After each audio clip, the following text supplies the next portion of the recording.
Bueno, creo que ya estamos grabando. Bien. Entonces, hoy vamos a continuar con otra clase.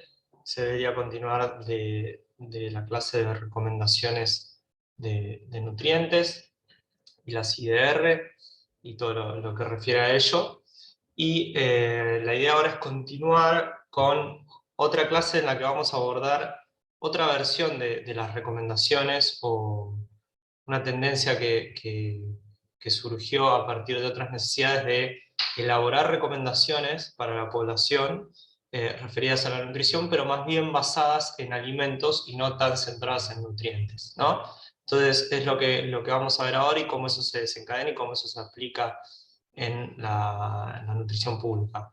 Bien, entonces, avanzando un poco con la presentación, esto no lo voy a volver loco, era simplemente un recordatorio para que yo no me vaya por las ramas explicando algunas cosas, pero es de un artículo de Mozaffari que cuenta un poco la historia de cómo surgen en las ciencias nutricionales ciertas tendencias y ciertos conceptos. Y es interesante igual entender que lo que quiero que entiendan y sepan es que al principio del siglo, con el descubrimiento de las vitaminas y su, y cuando se logran aislar, cuando se logran sintetizar, cuando se logran empezar a implementar y tienen efecto en la prevención de enfermedades, principalmente por déficits nutricionales, que reinaban mucho más. Recordemos previamente a las mitades del siglo siempre habían sido el paradigma en nutrición eran las enfermedades por déficit. Entonces, el descubrimiento de las vitaminas, la relación de ciertos micronutrientes principales, como no sé, ciertos minerales, también con ciertas enfermedades como el calcio y la osteoporosis, la vitamina D y el roquitismo, el hierro y la anemia, la vitamina B1 y el beriberi. Todas estas cuestiones, el hecho de que se puedan identificar, que se puedan descubrir las sustancias, que se puedan sintetizar, entregar y prevenir o curar enfermedades, centró de alguna forma las ciencias de la nutrición en un enfoque muy basado en estos, en los nutrientes, ¿no? Entonces, los alimentos y la alimentación en general pasa a ser en realidad como un vehículo para estos nutrientes, y hay una idea de lograr aislar la alimentación a estas mínimas expresiones que vienen a ser los nutrientes. Entonces es como que la nutrición quedó reducida a eso, por eso se le llama también un enfoque reduccionista, donde buscan el mínimo detalle que pueda explicar en realidad este fenómeno complejo que es la alimentación, y es así como se ha marcado un poco la historia y la investigación en nutrición y también la aplicación en la práctica y en las políticas públicas, y ahora podemos mencionar algunos ejemplos. Pero esto tiene un origen y esa era mi intención, explicar eso, que tiene un origen, cómo fue que surgió así, no fue aleatorio y también tuvo implicancias, es decir, si lo recuerdan, luego vino toda una etapa de fortificación de granos que lograron contribuir mucho con la desaparición de las enfermedades por déficit. Piensen que gran parte de las enfermedades por déficit hoy por hoy son nulas, son escasas, persisten solamente en lugares de extrema pobreza y hambre, pero en el día a día no convivimos ya con escorbuto, con beriberi, ya están solucionados básicamente en la mayoría de los países esos problemas. Entonces cumplió su función, pero bueno, ha habido un cambio de paradigma que ha requerido que nos replanteemos nuestra relación con la alimentación y con las recomendaciones, ¿no? Pero la idea es que la historia nos marcó un enfoque de la nutrición muy basado en los nutrientes. Entonces, ¿qué pasa con este enfoque reduccionista basado en nutrientes?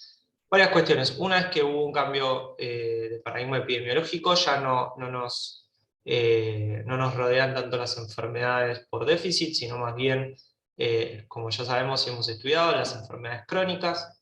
Entonces las enfermedades crónicas son mucho más complejas, son multifactoriales, tienen periodos de transición muy prolongados, es decir, no es una cosa de una exposición o una falta de una exposición aguda, sino es algo que se desarrolla a lo largo de toda la vida.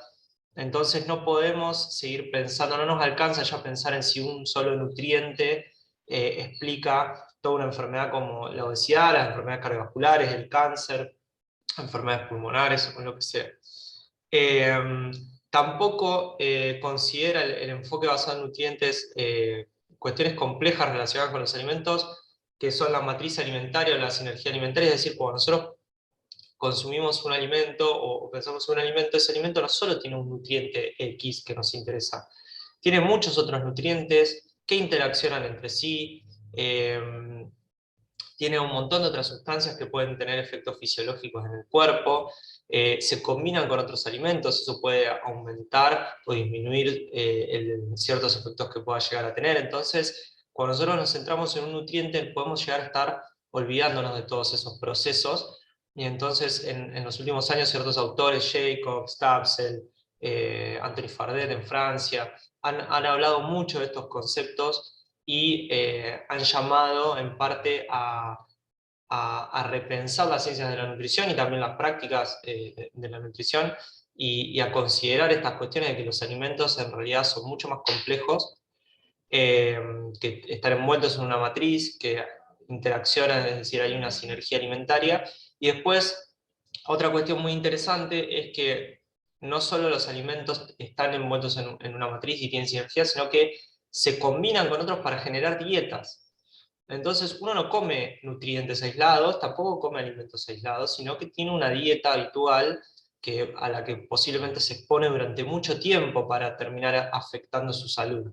Entonces, la idea acá es empezar a pensar hasta dónde nos ayuda un enfoque centrado en nutrientes y dónde necesitamos enfoques más bien que contemplen la realidad alimentaria de forma mucho más holística y compleja, como es como finalmente nos vinculamos con la alimentación. Otro de los problemas que a veces que ha tenido centrarnos en nutrientes específicos es no considerar ciertos reemplazos. Esto principalmente pasa a nivel de investigación y a nivel de recomendaciones. Si alguien sugiere o estudia el efecto de un nutriente que está en alto consumo, lo que no está pensando es qué es lo que no se está consumiendo en reemplazo de ese alimento y viceversa, ¿no? Si sugerimos a alguien que disminuya el consumo de un nutriente, no estamos pensando por qué lo va a reemplazar. Generalmente, cuando dejamos de comer algo, tenemos que empezar a comer otra cosa. Entonces, generalmente cuando pensamos en un solo nutriente y le decimos a la gente, bueno, consuma menos grasa, esas personas, esas calorías posiblemente las vayan a empezar a comer por otro lado. Y si no indicamos qué es eso que sí hay que comer, eh, nos estamos quedando a mitad de camino y se da lugar a que pasen un montón de situaciones problemáticas que podemos dar algunos ejemplos. Por ejemplo, como veníamos hablando de esta tendencia a pensar todos los nutrientes, con el advenimiento de las enfermedades crónicas también hubo una búsqueda de los nutrientes claves de las enfermedades crónicas. Algunos hoy han demostrado ser muy útiles, como ya hemos hablado en otras unidades, como el sodio, las grasas trans, las grasas saturadas, pero también hubo una discusión muy importante de las grasas totales o los carbohidratos, que hasta el día de hoy siguen esas discusiones. Entonces, por ejemplo, en algún momento hubo una tendencia de los primeros mensajes sobre las grasas saturadas de tomarlo como una idea de disminuir la cantidad de grasa total de los alimentos, y eso, por ejemplo, la industria lo toma y genera todo un sector de alimentos disminuidos en grasas, pero a los que se los reemplazó por azúcar en gran parte o otro tipo de almidones, y eso no fue beneficioso, o sea, no generó un impacto beneficioso. Entonces, centrarse en que tenía poca grasa de alimento no fue de tal ayuda, sino más bien pensar en el alimento completo que estamos consumiendo o en el tipo de dieta. Es decir, si alguien come, por decirlo de alguna forma, en McDonald's todos los días, pero a la gaseosa la reemplaza por una gaseosa dietética, no deja de estar teniendo una dieta de muy poca calidad que posiblemente no favorezca su salud. Es decir, no nos podemos centrar en nutrientes específicos para ver la imagen completa, ¿no? Entonces, por múltiples razones, no ha sido de tan ayuda este enfoque basado solo en nutrientes para un montón de cuestiones relacionadas con la investigación y con las prácticas, ¿no? Con la práctica de nutrición, las políticas públicas, los mensajes que damos a la población. Pero después hay una razón muy fundamental, que es que las personas no consumen nutrientes, consumen alimentos. Esta es una de las frases más importantes que siempre que escuche hablar de estos temas alguien va a decir, que es: las personas consumen alimentos, no consumen nutrientes. Entonces, todo este conocimiento y toda esta búsqueda de los nutrientes y el análisis de nutrientes específicos tiene un problema muy grande a la hora de trasladarse a alimentos, porque las personas no saben qué es el colesterol, la fibra, el sodio o el potasio. Las personas comen comida, comen alimentos y comen preparaciones. Entonces las personas entienden si uno le dice si puede o no comer un guiso, si puedo o no comer pastas, si puedo o no comer alguna carne, si puedo o no comer milanesas. No, no sirve de mucho comunicar a la población general principalmente. Luego, en casos individuales, uno puede tomarse muchas más libertades y ser mucho más flexible, pero cuando estamos hablando de mensajes a la población y políticas públicas, las personas no pueden hacer tanto uso de un conocimiento basado en nutrientes. Entonces necesitamos que la investigación, la práctica y las políticas públicas tengan un enfoque más bien basado en alimentos, ¿no? Entonces esta frase es fundamental: las personas consumen alimentos no nutrientes. Bien, esto es otro de los planteos que hicieron Jacob, Tapsell, de decir, hay niveles de sinergia alimentaria que son complementarios. La idea no es que un paradigma tiene que reemplazar a otro, sino que había que complementar todo ese conocimiento que obtuvimos en términos de nutrientes y todo eso que sabemos, pero complementando mucho más con conocimientos basados en alimentos y distintos niveles de agregación que ellos plantean, ¿no? Entonces, desde un nivel lo más reduccionista posible tenemos a los nutrientes, por ejemplo, el sodio, el potasio, un fitoquímico específico, un polifenol, lo que sea. Pero luego podemos pensar en partes de alimentos como la fibra, el salvado, o cierta la cantidad quizás de almidón que puede llegar a tener un cereal o algo así. Luego podemos pensar en alimentos enteros, podemos pensar en el efecto y estudiar, investigar o recomendar si es arroz integral, avena, una fruta, lo que sea. Ya estamos hablando de alimentos.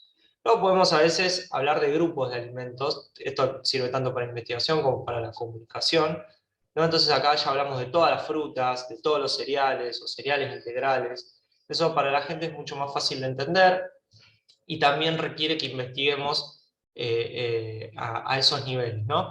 Y finalmente el nivel de agregación más grande de todo esto son los patrones alimentarios, es decir, la dieta completa a la que uno se expone constantemente, que es la combinación de todos sus alimentos y bebidas, no de una forma habitual. Eso es lo que conocemos como patrones alimentarios.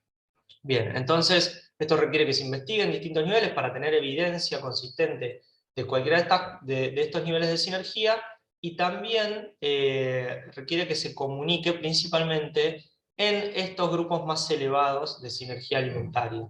Y a lo sumo, una de las cosas que ha dicho Tepser es las recomendaciones que hacemos a la población deberían empezar desde los patrones alimentarios y cuando sea necesario hablar a niveles de nutrientes, pero no al revés, que es lo que nos ha sucedido. Hemos empezado históricamente a estudiar los nutrientes y hoy por hoy estamos analizando las dietas completas y recomendando dietas completas como la dieta mediterránea, la dieta DASH, o hablando de alimentos, cuando veníamos de históricamente hablar en términos de nutrientes, ¿no?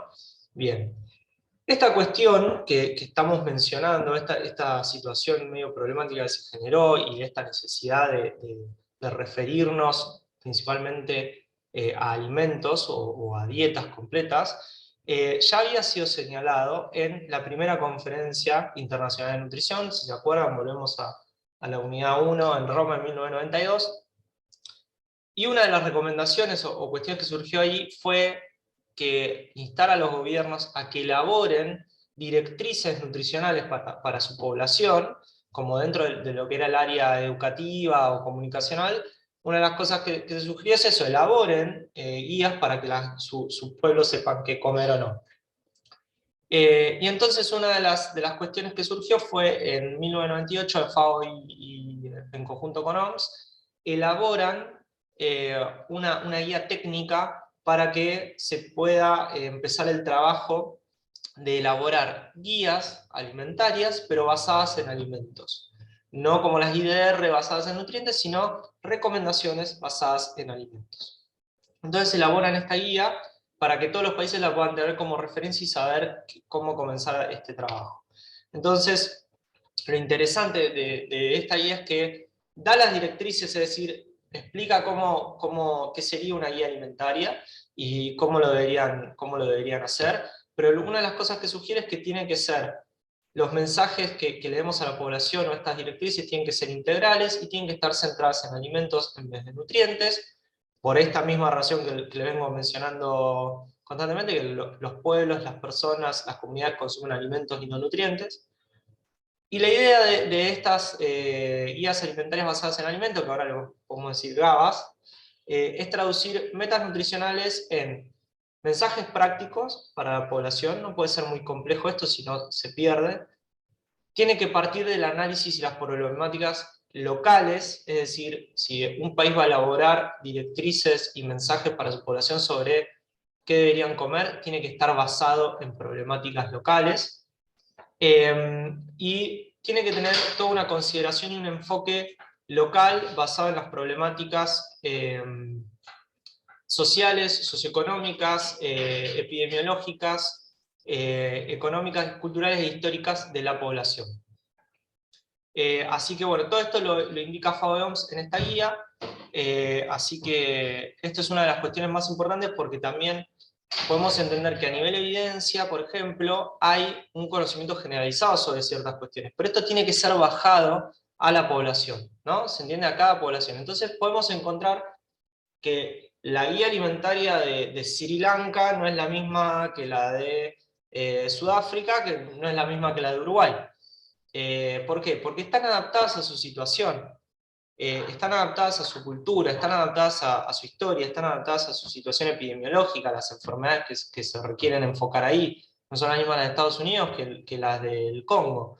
Entonces, esa es una de las cuestiones más importantes, y esto nos lleva también a las primeras unidades donde hablábamos de los determinantes de la alimentación, del fenómeno complejo que era la alimentación.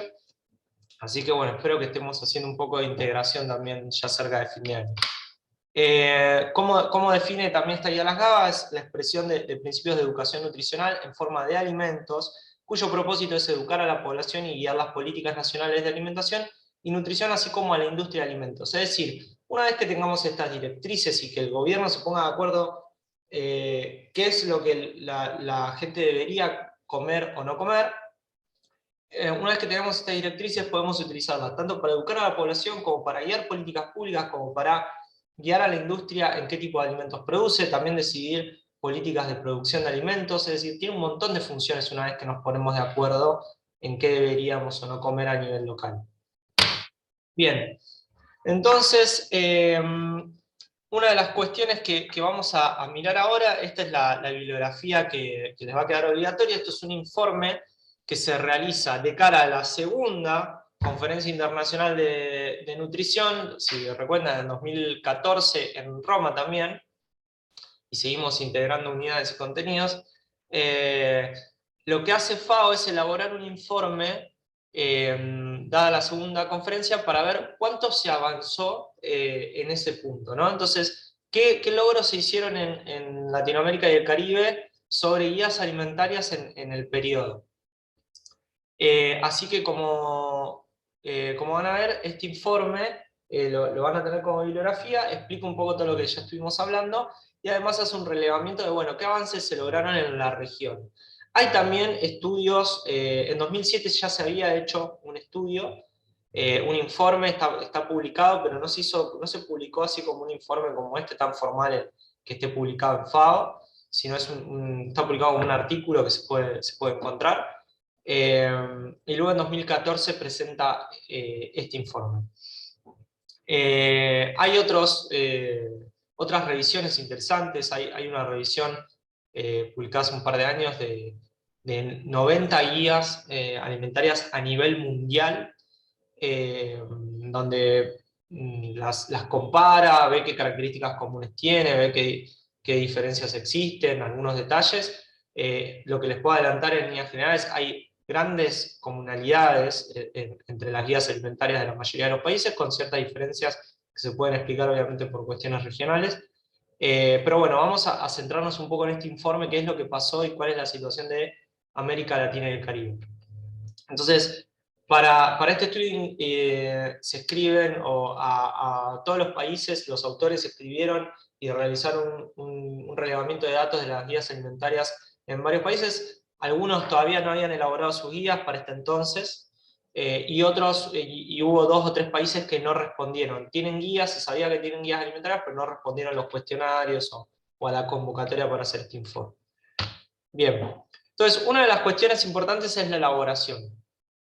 En la región, el INCAP fue un centro que ayudó mucho y asistió mucho a todos los países de la región para que puedan elaborar sus guías alimentarias. Ellos crearon un sistema, tomando también obviamente las recomendaciones de FAO, generaron como una estrategia para elaborar guías alimentarias, que partía de planificar qué se iba a hacer, caracterizar el grupo objetivo, es decir, a qué población iba a estar destinada, definir bien los objetivos específicos que iba a tener la guía, elaborar la guía, la parte técnica, todo el conocimiento, seleccionar y probar las recomendaciones que sean factibles, elaborar finalmente las guías alimentarias, estas recomendaciones, validarlas o ensayarlas en ciertos grupos para ver si funcionan bien, si se entienden, ajustarlas si fuera necesario y empezar a implementarlas, empezar a comunicarlas, empezar a utilizarlas y finalmente un proceso continuo de evaluación para ver cuándo es necesario modificarlas, ¿no? Entonces, este es como un esquema general de elaboración y el INCAP se encargó de asistir mucho, al igual que FAO, PS también en Latinoamérica,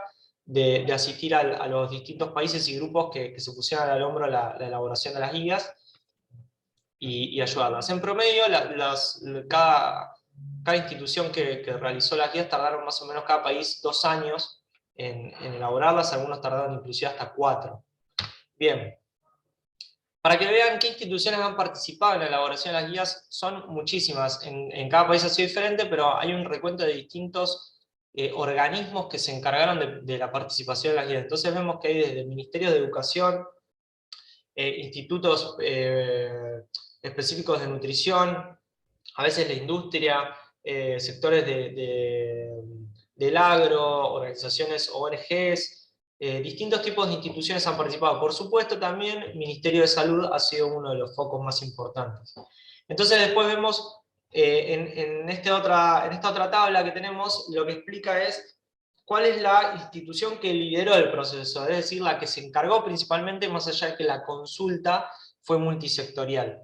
Entonces, en la mayoría de los países fue el Ministerio de Salud, ¿no? Entonces, de nuevo, este vínculo que naturalmente surge entre la nutrición y la salud, pero que nosotros discutíamos también en las primeras unidades, que se debería ser mucho más amplio, porque la nutrición no está solo relacionada ni con la economía ni con la salud, sino con múltiples sectores, así que está bueno que exista una participación de muchos sectores a la hora de pensar y de elaborar las guías, pero los ministerios de salud son aquellos que se han puesto mucho más al hombro esto de elaborar las guías y darles el respaldo, ¿no? En un caso fue una asociación de nutricionistas la que se encargó de hacerlo, y ese es el caso argentino, donde las primeras guías alimentarias, quienes se pusieron a la tarea de hacerlas fue la ADIN, la Asociación de Dietistas y Nutricionistas Dietistas de Argentina, que lo vamos a ver en otra clase que va a presentar Juan, que va a hablar específicamente del caso de Argentina y de las guías argentinas. Pero bueno, me pareció interesante mencionar eso. Ya para las segundas fue el Ministerio de Salud, pero las primeras fue la DIN, las que se pusieron a la tarea de elaborar nuestras guías alimentarias basadas en alimentos. Bien, los objetivos o los grupos objetivos generalmente de todas las guías, y esto también se da a nivel en estos otros informes que yo digo son a nivel mundial, es el grupo de entre 2 años y 60, 65 años, es decir, la población adulta mayor de 2 años, es el principal objetivo de la mayoría de las guías, y luego algunos países también han elaborado directrices o guías para población infantil, para adultos mayores, para embarazadas, pero el gran grueso es como para la población general mayor de 2 años. Bien, respecto a los mensajes, las guías tienen 2 componentes principales, mensajes y alguna gráfica resumen, ¿no? Respecto a los mensajes, hay como un gran acuerdo, como yo les decía a nivel mundial, y también este informe de Latinoamérica lo que sugiere, hay un gran acuerdo en algunos mensajes y en algunos conceptos de todas. Por ejemplo, la mayoría de las guías de América Latina y del Caribe, todas sugieren moderar el consumo de grasas y preferir aceites. Todas o la gran mayoría recomienda disminuir el consumo de sal. Una gran proporción habla también de la variedad en la dieta, de que la dieta tiene que ser variada, tiene que cumplir con diferentes grupos de alimentos. Quizás diferencias que se pueden encontrar a lo largo del mundo y también acá en Latinoamérica es cómo agrupan o cómo definen los grupos de alimentos, ¿no? Pero en líneas generales todos también recomiendan consumir frutas y verduras, la mayoría sugiere también disminuir el consumo de sal, algunos el consumo de azúcar, algunos también mencionan el agua, otros no, algunos mencionan quizás realizar actividad física, otros no. Así que bueno, algunos se acuerdan de mencionar o tiran algún mensaje sobre el alcohol, otros quizás no lo mencionan. Esto posiblemente también tenga que ver si es una prioridad para ese país o no. Hay también una variedad sobre la cantidad de mensajes. Hay desde 6 mensajes, ahora vamos a ver algunos ejemplos, ahora cada vez son menos, hasta 12 mensajes. La idea siempre fue, y la recomendación es que no sea tan fuerte, tan agobiante la cantidad de mensajes porque se pierde uno, sino simplificarlo lo más posible. Entonces ahí es donde también uno decide si menciona un concepto o no en un mensaje, porque tiene que definir un poco las prioridades, ¿no? Entonces ahí es donde uno decide si comenta algo sobre el alcohol o no, si comenta algo sobre el azúcar o no. Así que bueno. Y una cuestión que señala este informe es que especialmente en las primeras guías se utilizan ciertos términos medio ambiguos como moderar, disminuir, y no tanto recomendaciones específicas como, bueno, ¿qué cantidad tengo que comer de un alimento o no? O sea, ¿qué es moderarlo? ¿Qué es moderar el consumo de azúcar? ¿Cuánta azúcar puedo comer? Los alimentos que tienen mucho azúcar, ¿cuántas veces los puedo comer a la semana, al día? Porque si no, no se logra comprender bien. Bien, entonces acá tenemos ejemplos de, como yo les decía, hay un set de mensajes y después de gráficas. Acá la guía, el informe presenta gráficas de varias guías de Latinoamérica y del Caribe. Muchas utilizan algunas figuras geométricas siempre. Esto tiene un origen principalmente en las pirámides, todos conocen las pirámides nutricionales que comenzaron en Estados Unidos principalmente en los 90. Y luego en América Latina tenemos distintos tipos de imágenes, como ven tenemos ollas, tipo cacerolas, hay alguno que es un tren, hay un trompo, hay un mortero. Después, por ejemplo, en Asia, creo que es China, que tiene tipo como una pagoda, como el edificio típico asiático. Entonces, hay distintas versiones de gráficas. Las gráficas, en definitiva, lo que intentan representar es los grupos de alimentos y la proporción con la que deberían ser consumidos. El caso de Argentina, que ese es el de las primeras guías, porque este informe no alcanzó a cuando se actualizaron, ya lo va a contar Juan eso. En ese caso teníamos el óvalo nutricional. Acá hay un poco una idea también de que cada país sea soberano y tenga su imagen, pero bueno, después hay como situaciones un poco extrañas. Para mí lo del óvalo siempre me entendía que era una cuestión de tener una figura propia y no caer en una pirámide o algo así, pero era medio raro el tema del óvalo.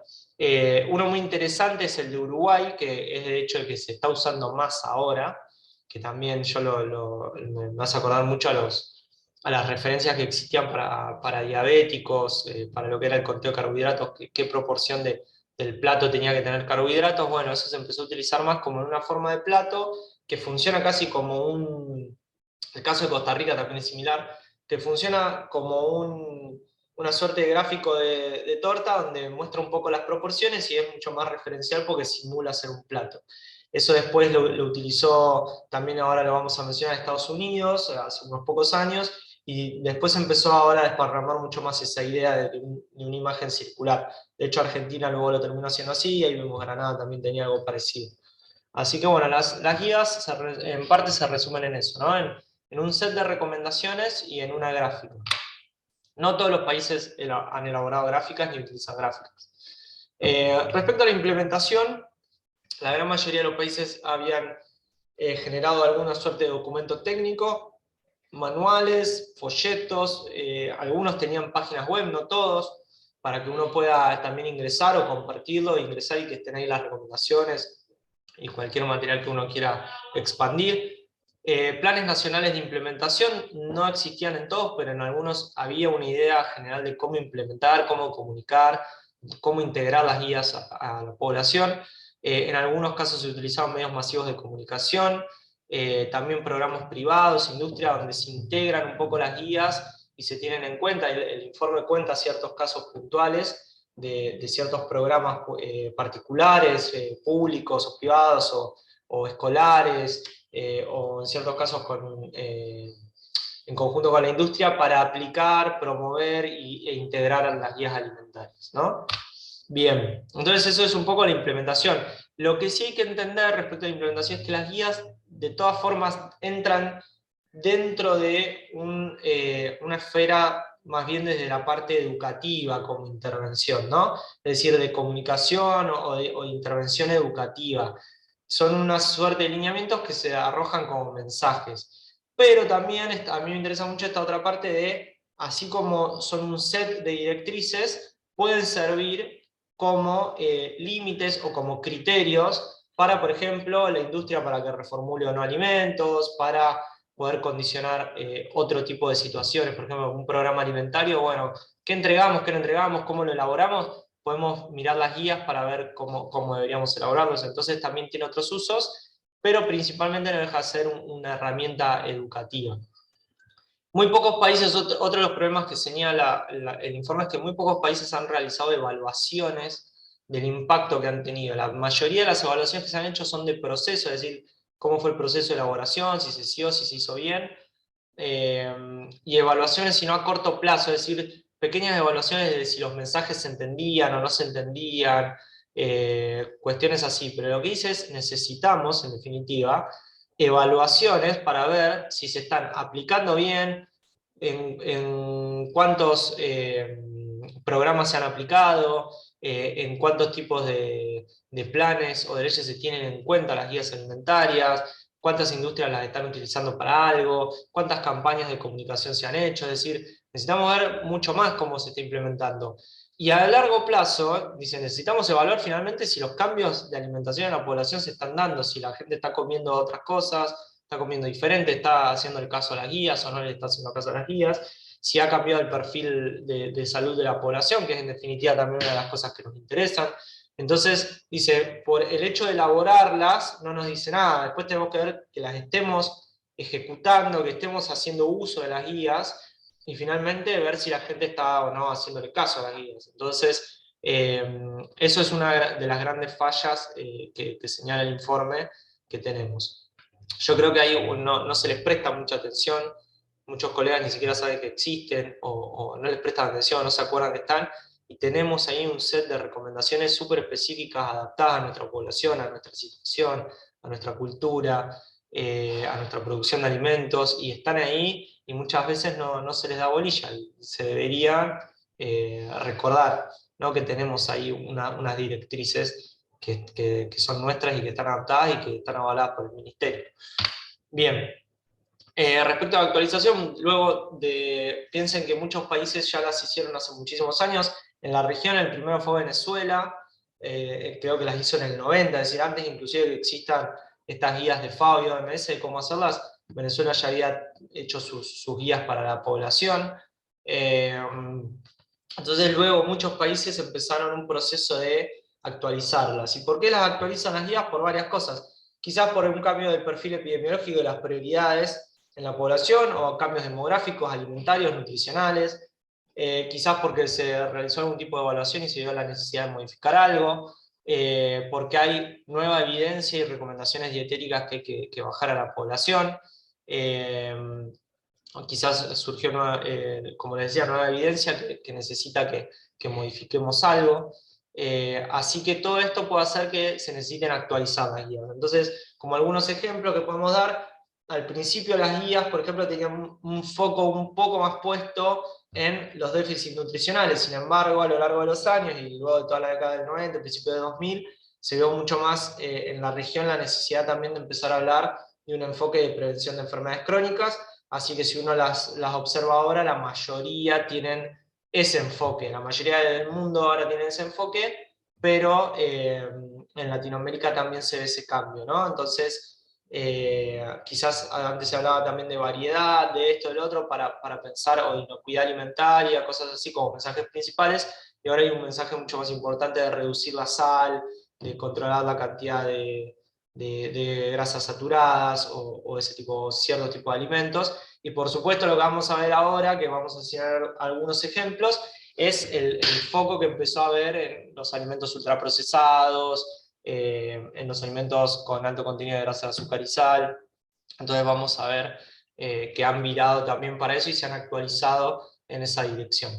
Bien, respecto a las recomendaciones que elabora el informe final, o sea, luego de todo ese análisis, hace una suerte de serie de recomendaciones el informe, que una es que a los organismos internacionales que han apoyado a los países, que tienen que apoyar a los países que todavía no tienen guías, y otra de las cuestiones que se puede mejorar es elaborar guías para otros grupos etarios, ¿no? Por ejemplo, ahora vamos a mencionar el caso de Estados Unidos, que en sus últimas guías ya incorporó desde los 0 años hasta embarazadas y madres lactantes, ya abarca todos los grupos poblacionales. No grupos patológicos, porque para eso existen guías clínicas, pero para la población general la idea es empezar a cubrir distintos sectores. Elaborar directrices para implementación y evaluación, dice el hecho de tener directrices como las que elaboró FAOMS, como las que hizo INCAP, para que podamos hacer guías alimentarias, parece que ha funcionado porque se han hecho, la mayoría de los países ahora tienen guías alimentarias. Lo que necesitamos entonces parece ser es una guía de cómo implementarlas y cómo evaluarlas. Para el uso, después lo que sugiere también es promover que se usen las GABA como referencia para, esto que yo les mencionaba, que se utilicen como referencia para elaborar políticas, para elaborar programas, para reformular alimentos por parte de la industria, utilizarla mucho más cuando se elaboran mensajes, también aunar mensajes que se brinden desde cualquier sector, ya sea educativo, medios, lo que sea, que tengamos un criterio, es decir, no podemos estar peleándonos y discutiendo sobre ciertas cuestiones cuando en realidad tenemos un set de directrices que deberían ser globales para toda la población. Entonces, si se enseña algo en las escuelas, se debería recurrir a las guías, si se comunica algo, se debería recurrir a las guías, y que el mensaje sea uno, ¿no? Y que no se genere confusión.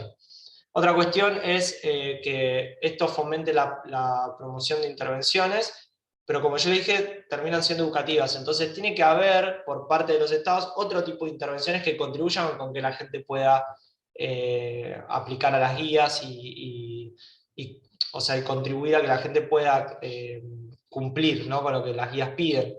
Entonces estamos hablando de mejorar a nivel de los entornos sociales, de todo el sistema alimentario, de las condiciones socioeconómicas, es decir, mejorar todos los otros determinantes de la alimentación, porque con solo decirle a la gente qué es lo que conviene comer o dejar de comer, no parece que alcance. La comunicación masiva y que todos los países tengan quizás alguna página web o en la página del ministerio algún sector específico donde uno pueda acceder a la guía y que se comunique, que haya programas de comunicación masiva de estos mensajes. Utilizarlas para guiar la publicidad también.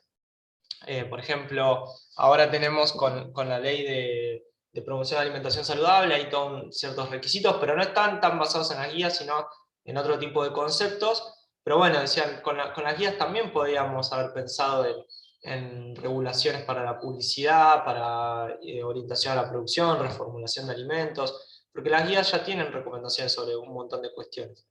Evitar mensajes ambiguos, esto que les decía de aunar mensajes, de tratar de evitar de que se generen ruido o confusión cuando se dan distintos mensajes. Y otra cuestión de los mensajes ambiguos dentro de la misma guía, que no se haga tanta referencia a quizás a palabras como moderar o disminuir, sino tratar de indicar cantidades, que no muchas guías lo habían hecho.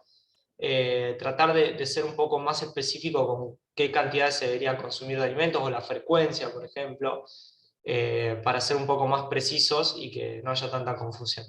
Y otra cuestión es investigar entre esas cosas qué aceptación tienen las guías en la población, qué adherencia está teniendo la población a lo que sugieren las guías, cómo es la alimentación comparada con lo que sugieren las guías. Entonces hay una necesidad de investigar mucho más sobre las guías alimentarias.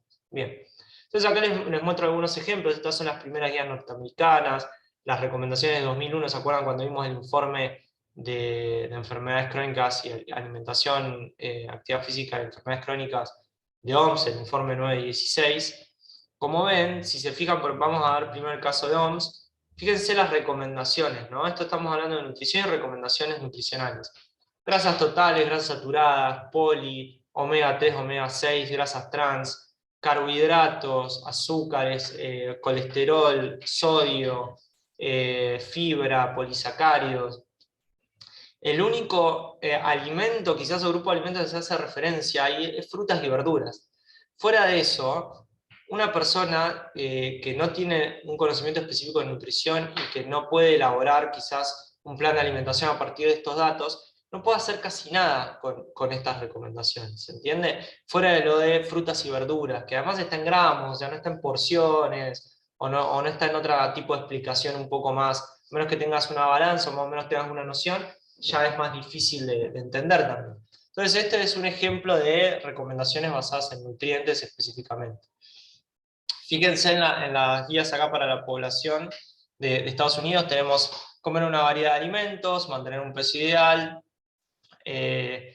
evitar mucha grasa, grasas saturadas y colesterol, comer alimentos que tengan adecuadas cantidades de almidones y fibra, evitar mucho azúcar, evitar mucho sodio, y luego si consumo alcohol, hacerlo en moderación. Entonces, hablar de sodio, hablar de azúcar, hablar de fibra, hablar de colesterol, a la población tanto no le sirve. Fíjense que no había mucha idea de hablar de, bueno, pero ¿qué hago? ¿Puedo comer, o sea, una milanesa con puré o no? O sea, en definitiva.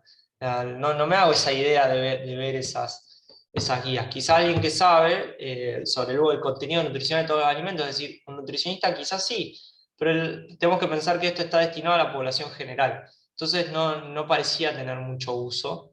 Y como les decía, se pueden dar un montón de conflictos, como que cada uno lo interprete como quiere, como que la industria luego modifique alguna de estas cuestiones y pueda promocionar un alimento como que es súper saludable y se atiene a las guías porque le bajó el colesterol, entonces te vendo una golosina, pero a la que no le puse colesterol, o le bajé un poco la grasa saturada, y no deja de ser una golosina. Entonces, da lugar a un montón de confusiones.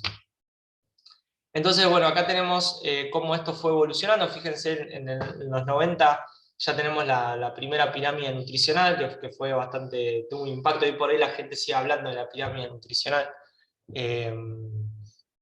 Y fíjense que acá ya había un poco más, mismo en Estados Unidos, un poco más de idea de hablar de alimentos o grupos de alimentos y cantidades diarias. Fíjense, acá les puse también para no olvidarme de que no solo existen las guías alimentarias y los estados, los gobiernos, sino que también distintas instituciones y distintas sociedades científicas que también tenían recomendaciones nutricionales, por ejemplo, para condiciones clínicas, se han volcado mucho más a hablar de patrones alimentarios y de alimentos, ¿no? Entonces, hoy por hoy si uno lee una guía de prevención de enfermedad cardiovascular de la AHA, de la American Heart Association, antes hablaba también de la reducción de las grasas y de las grasas saturadas y el sodio, y hoy quizás sugiere que para prevenir enfermedades se debería seguir un patrón alimentario mediterráneo, que esté basado en legumbres, en cereales integrales, en aceite de oliva. Entonces es mucho más diferente y es mucho más claro ese mensaje que el hablarle a la gente de no, la dieta tiene que tener limitado el sodio, las grasas saturadas y las grasas trans. Entonces, por ejemplo, Harvard tiene su propia pirámide o su propio plato nutricional. Ahora vamos a ver esto del plato porque es como Harvard tiene algunas diferencias con lo que recomienda el gobierno, entonces hace su propia pirámide, su propio plato.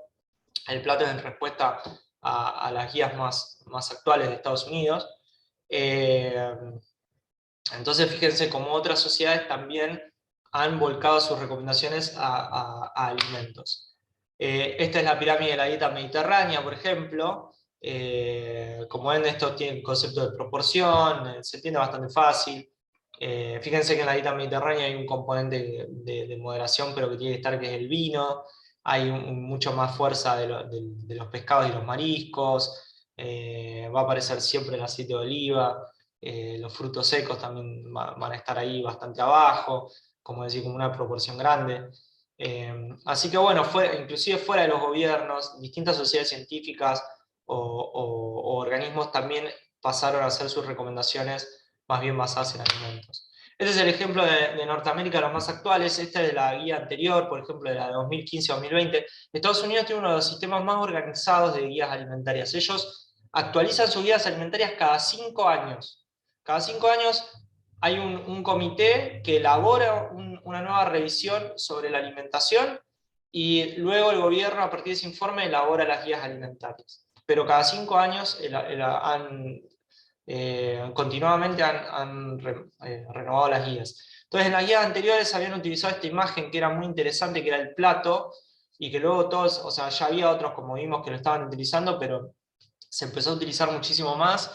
Eh, Como se fijan, ponía las proporciones dentro de un plato, de bueno, en un plato debería haber un poco de fruta y vegetales, un poquito de cereales, preferentemente integrales, y algún grupo proteico.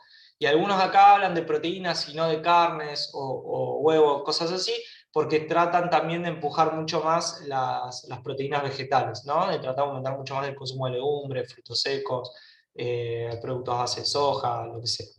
Y en el vaso ponen lácteos como para recordar otro grupo de alimentos. Y estas son las últimas, estas salieron este año. Fíjense, tiene como 4 mensajes principales. En las anteriores tenían 10, 11 mensajes principales.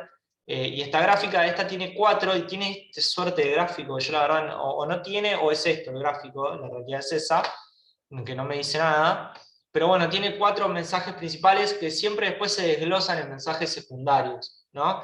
Esto pasa en todas las guías. Tengo 2 o 3 mensajes, pero o 4, 5, 6, pero después tengo mensajes secundarios donde te explico un poco más. Entonces, seguir una dieta saludable en todas las etapas de la vida, adaptar la alimentación a las preferencias culturales, a la tradición. Esto es importante en Estados Unidos porque tiene una diversidad cultural, distintas comunidades. Por eso siempre también está traducido, por ejemplo, al español, porque tiene una comunidad hispanohablante muy grande. Entonces, ellos plantean una dieta desde el gobierno, pero también tienen que entender que eso tiene que ir para todos. Entonces, tiene que estar contemplada toda la multiplicidad de culturas que tiene. Entonces, estas directrices adáptenlas a sus preferencias culturales. Luego habla acá de tratar de consumir alimentos con densidad de nutrientes. Ellos no se enfocan tanto en el concepto de procesado o no procesado, sino que para hablar de consumir frutas, verduras, cereales integrales, los sugieren como alimentos densos en nutrientes, con densidad nutritiva, y luego dice evitar alimentos con alto contenido de azúcar, sal y grasas o grasas saturadas y alcohol. Entonces, y ahí es donde uno integraría quizás estos alimentos más ultraprocesados, como los entendemos ahora, pero fíjense que todavía tiene algún componente más de nutrientes, pero también yo lo entiendo desde el lado que luego lo tienen que adaptar a un montón de condiciones, porque tiene una población de muchas características muy diferentes, entonces todavía tiene ahí un foco más en los nutrientes. Fíjense, este es muy interesante, el de Suecia, es muy simple esto como resumen de sus guías. Comer más vegetales, frutas, frutos, como ellos comen en los países nórdicos más frutos rojos, ese tipo de cosas, pescados, mariscos, frutos secos, y hacer más ejercicio. Es decir, de lo que es bueno y que nos hace falta hacer más, esto es lo que hay que hacer más. Después, reemplazos. Cambiar quizás granos de lo que quizás ya es algo que estamos comiendo mucho, pero hay que hacer un cambio. Entonces, cambiar granos refinados por granos enteros, cambiar grasas tipo manteca o otro tipo de grasas que quizás se puede consumir más en esos países por grasas más saludables. Y quizás utilizar productos bajos en grasa, principalmente en lácteos, que ellos quizás también consumen más. Y por otro lado, un mensaje de consumir menos. Menos azúcar, menos sal, menos carnes rojas y carnes procesadas y menos alcohol. Entonces, bastante simple como guía. Bueno, ¿qué tenemos que hacer para alimentar mejor? Aumentar esto, hacer este reemplazo y disminuir esto. Bastante interesante. Luego acá hay 2 ejemplos que a mí me gustan mucho y se los quería finalizar mostrando estos 2 porque cómo han tomado otro enfoque mucho más centrado en el concepto de la clasificación NOVA. Estas son las guías, la primera imagen es la guía alimentaria de Brasil, la segunda es la de Uruguay. Uruguay tiene una gráfica también, así como esta forma de plato, ¿no? Estas son de 2015, la de Uruguay esta es la nueva de 2016.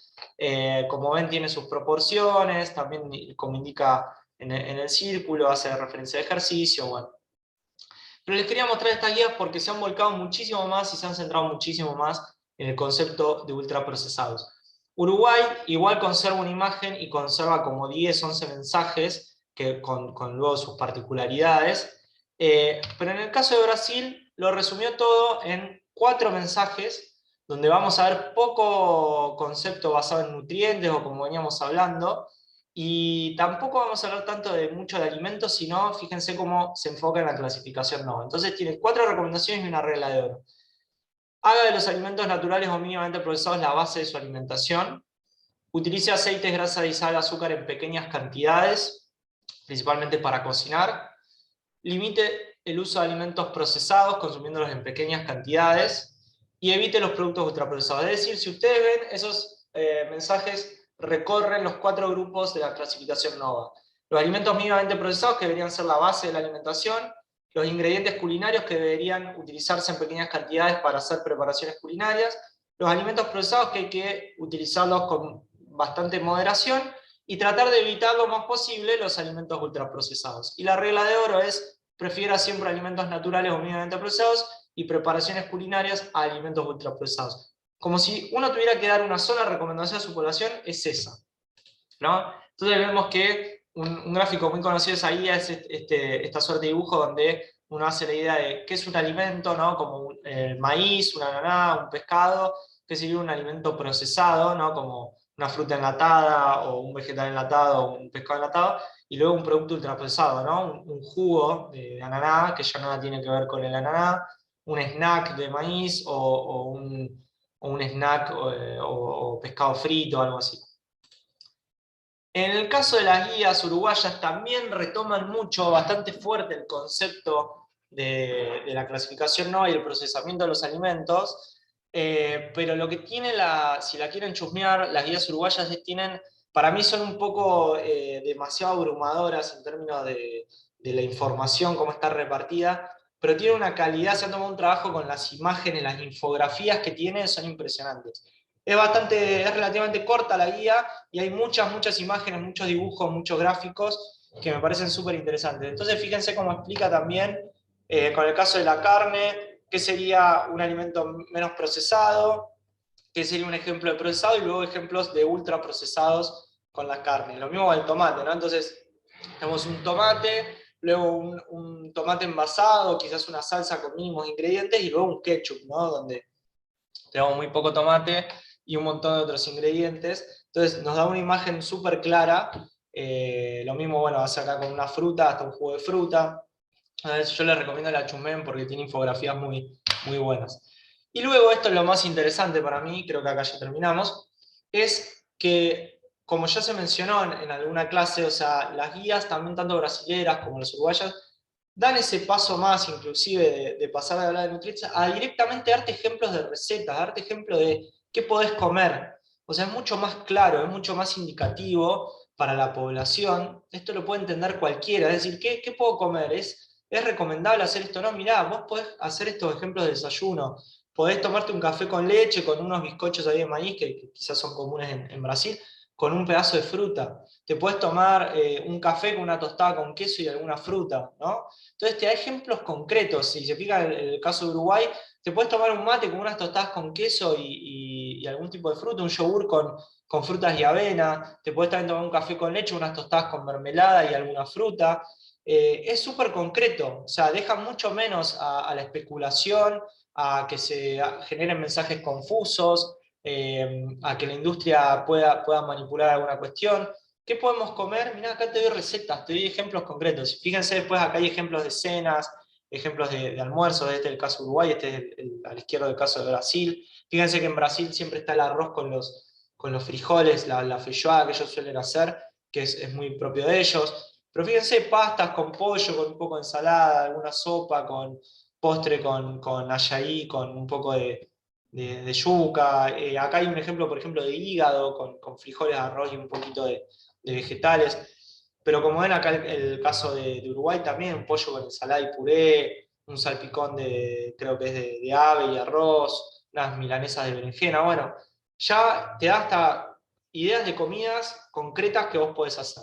¿no? Entonces pasamos de hablar de que ¿qué tendríamos que comer? Y menos colesterol, tanto sodio, tantos carbohidratos, tantas grasas, a decir, bueno, ¿qué podemos comer? Bueno, podemos comer un pollo con ensalada, podemos comer unas pastas con vegetales, ¿no? Entonces, esa es un poco la evolución y la tendencia que han tenido las guías y han incorporado otros conceptos como por ejemplo el procesamiento de los alimentos y luego también han empezado a incorporar otros conceptos como la sustentabilidad. Así que bueno, todo esto es lo que hemos hablado de lo que son, en resumen, la necesidad de comunicar a la población o generar recomendaciones, pero que estén más bien basadas en alimentos y la importancia y por qué eso es importante. Y hemos visto ejemplos tanto de Latinoamérica como algunos ejemplos puntuales a lo largo del mundo. Así que lo que quedaría ver es bien el caso argentino, que lo va a subir después Juan en otra presentación. Espero que haya servido. Cualquier duda lo comentamos en claro.